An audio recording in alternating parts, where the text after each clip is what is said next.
Ho respirato tantissimo entusiasmo da parte del comandante Falconi, un'età incredibile. Siamo vicini alla soglia dei 100 anni e a quest'età c'è ancora un entusiasmo da ventenne.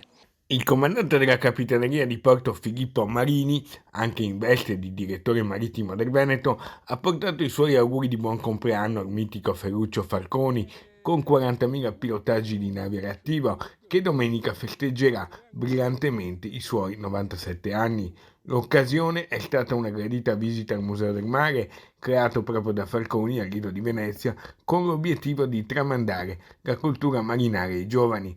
Un museo dinamico dove tutti gli oggetti in esposizione si possono anche testare e toccare, dove non si paga il biglietto e ci sono tante novità. Al festeggiato è stato portato in dono dall'ammiraglio il crest in bronzo della Capitaneria.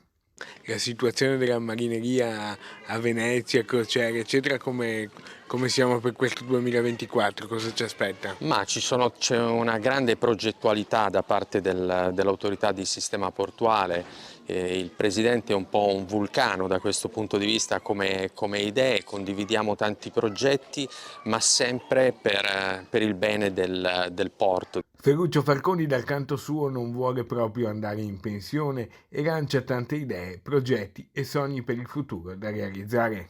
Venezia è stata grande con le navi e senza ponte.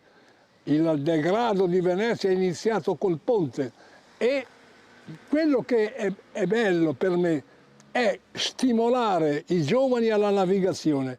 Tant'è vero che c'è uno dei miei allievi, è arrivato adesso recentemente il mese scorso ad assumere il comando della seconda nave più grande dei passeggeri del mondo.